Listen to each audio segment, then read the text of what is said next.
Hey everybody, I just wanted to give you a quick demo on how to use the two websites that I showed you guys today. I'll do a separate video showing you how to upload your work and how to compress PDFs, but really quick I just want to show you how to use Desmos and how to use the whiteboard that we used today in the first lesson that we'll continue to use throughout the distance learning. So really quick, if you go to Desmos.com, I gave you the link basically, but it's desmos.com/calculator. You'll see the graphing calculator that's on the screen currently right here popping up. And basically, this is how you would go ahead and use that. I would go ahead and click right here where it says 1, and then you just start to enter your equation. So you go y equals, you just do this on your keyboard, right? Y equals, oopsie daisies. Let's say it was 2x plus 3. Boom. If I wanted a negative sign, I just click the dash that is on the keyboard. Now there's a minus sign above the plus near the numbers keys on the right-hand side of your keyboard. And there's also one that is next to the equal sign on the very top of the keyboard, next to the 0 button. That has the parentheses above it, it's right next to it. So those are two ways you can do a negative. If you want to do a fraction, let's say I want to do like 3/4, all you have to hit is the backslash, which is next to the shift button on your keyboard. 3 there, and let's say I did 3/2, and then you would hit the right arrow key, and then put x. And then you could just do whatever you want to do here. I can even put like 1/2. And look at that, boom. Now if I wanted to find the solution to a system of equations, all I'd have to do is take my mouse right here, click where it says 2, and then enter a second equation. There you go, and right here is where you'd find the solution. So that's a quick how-to on how to use Desmos. If I want a third one, I just click where the 3 is, and you can just mess around with it and play with it. Now, one other thing I want to give you a demo of real quick is how to use the online whiteboard. So I'm going to go ahead and move this down right here for a second. And what I'm going to do is go ahead and go to the AWW app. Now, since I already downloaded this, I don't need it anymore. I'm going to go ahead and trash the whiteboard that we had here. Go ahead and just start it over. Go ahead and move my pick back up here.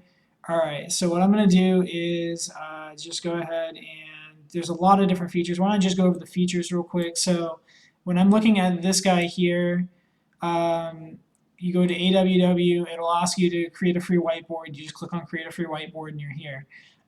When I look at this and do select, I could do undo, I could do, this looks like a color palette, so if I want to do like a background, I can put different colors on it. This one is for markers. If I want to do like a pen size, I got pen, marker, arrows, a line even. So if you really wanted to make a straight line for your graph on this particular whiteboard, the second one that I started using, not the first one, the one that I provide the link to, you can actually use lines for your graphs, which will make it a lot easier to do. And there's even line arrows, so you can just do that straight up and down as well. When I look here, I'll give you a demo of that in a second. When I look here, there's erasers. It'll tell you how to do things. And the big thing I'm going to do here is if you mess up or you just really want to clear the board out, you click this button and then you click clear. And it says, you sure you want to clear the page? Boom, done. All right, now that I've got that, why don't I show you how to use the arrow features. Now this is just thickness for different shapes and whatever. You don't really need that. Text is if you really want to write. You can insert a text box. I'll show you that in a minute. Here's your arrow key. So here's a line arrow, and what I do is here, and I could just go like this if you want to. Boom. Now, I don't know. No, it's not going to let me do that. Okay.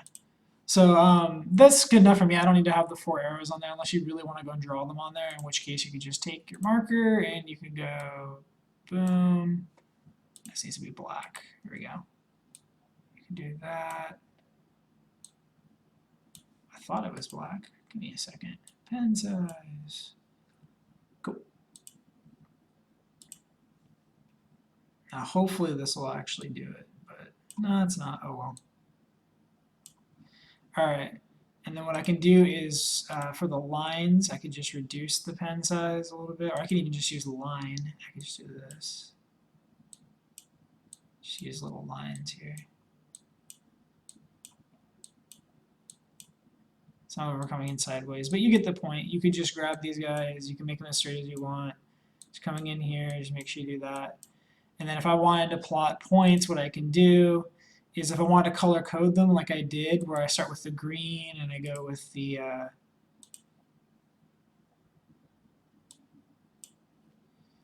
let's say that my intercept was 2, I could do this. Whoa. Actually, you know what? I'm just going to go ahead and use a line. It's going to be quicker. I'm not going to do a fill the ellipse. So let's go with, come on now, marker.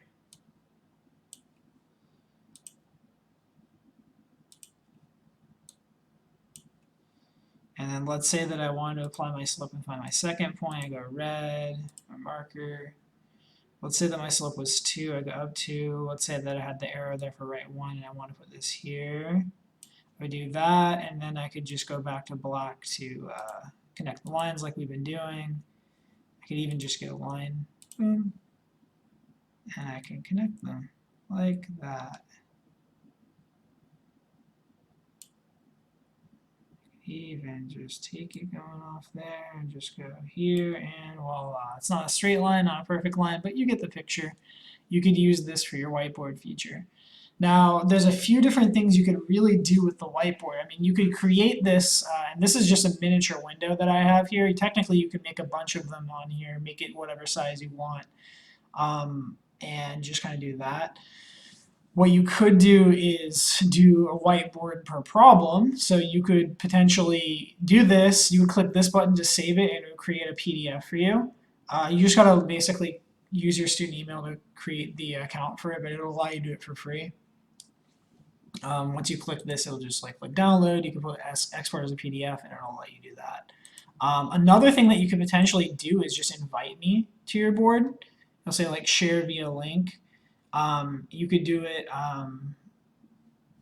share via here, URL link. You could do this and email it to me and copy the link, whatever you want to do. There's a lot of different things you could do. And if you wanted to just complete this during office hours and show me how to do it when we're on Google Hangouts or something, technically you could all just link me to the whiteboard and I could see what you're doing. So that's one way to do it. So those are just the 2 features that we have here. There's a lot of different whiteboard features you could play around with. You could use paint. There's like a lot of things you could do. But these are just some cool like free tools you can use if you don't have like software for it.